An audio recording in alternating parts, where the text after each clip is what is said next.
Creamy and delicious with a hint of brightness from citrus juice, homemade mayonnaise is unlike anything that you could buy in the grocery store.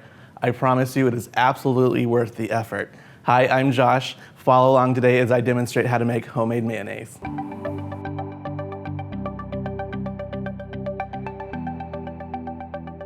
I'm just gonna jump right in here. As you can see, I have all of my equipment and everything I need for this recipe laid out in front of me. That's important because a couple of the steps move along very quickly here, and I don't wanna be running around my kitchen grabbing things that I need after I've started making the mayonnaise. So I'm gonna start over here with my eggs. First thing I'm gonna do is just crack a couple eggs open, and I'm gonna separate the egg whites from the yolks. I like to use organic, free-range eggs because I love the bright orange yolks that they have.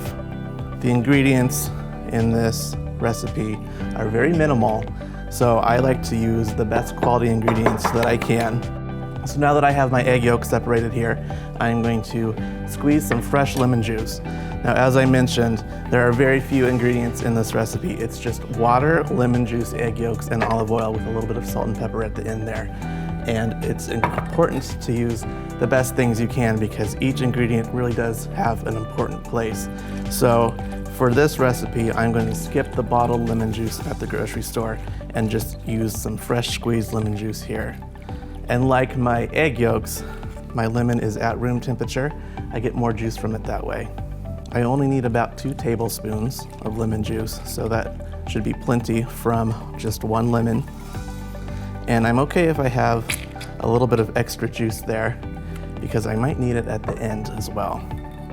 So now that I have my juice squeezed, I'm just gonna measure out my 2 tablespoons of lemon juice right into my bowl here with the egg yolks. 1, 2, and I'm also going to add a tablespoon of water. The recipe lists 1 to 2 tablespoons. I'm gonna hold off on that second tablespoon until the end in case I want to thin out my mayonnaise mixture. So I'm just gonna give this a whisk, and once that's incorporated, I'm gonna transfer this bowl to a pan of simmering water. And this might sound like a funny step, but I will need to heat my egg yolks to a food-safe temperature. This kills any dangerous bacteria that might be lurking in the egg yolks. It's called pasteurizing. And that just takes any worry out of eating the egg yolks. Now this step can happen very quickly.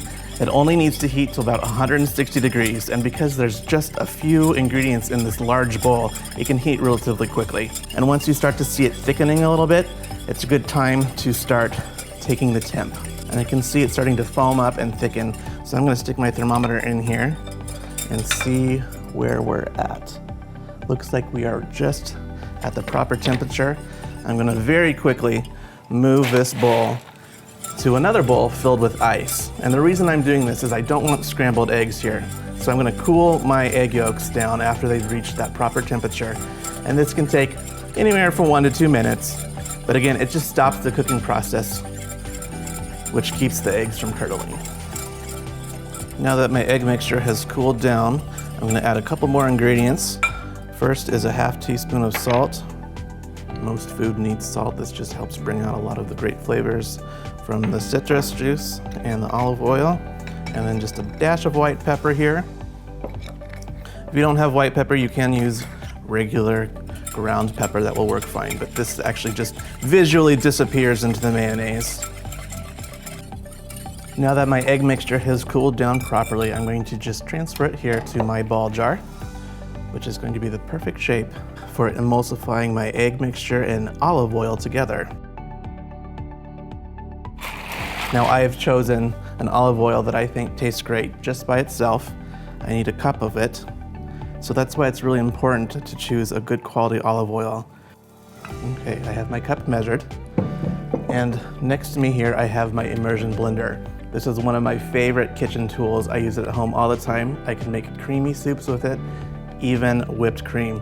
The recipe was originally written to use a standard blender like the one you see behind me, but what we found was the ingredients just splashed around inside the blender and didn't emulsify properly. So the recipe was rewritten to use an immersion blender, and it works perfectly every time. As you can see, the immersion blender fits perfectly inside this tall ball jar, and I'm going to add my olive oil in a slow, steady stream while I'm blending, and that's going to emulsify everything beautifully. All right, so here we go.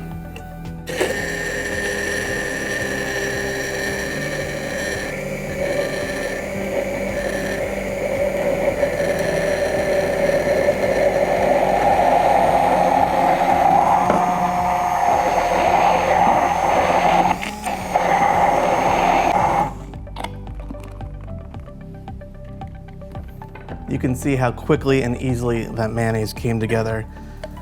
I think it's the perfect consistency. I did save some of my water and lemon juice from my earlier steps, just in case I thought I needed to thin down the mayonnaise, but I think it's perfect just the way it is. In case you find that your mayonnaise breaks while you're blending, a little bit more water or a little bit more lemon juice is usually all you need to solve that issue.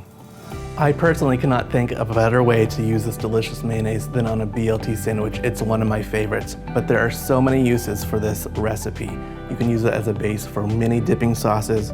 You can use it, of course, on your burgers, sandwiches, and wraps, in potato salads, coleslaws, so many options. You can even make this recipe even more special by adding things like fresh herbs, additional seasonings. One of my favorites, chipotle pepper, lime juice, and chili powder makes a perfect dipping sauce for French fries.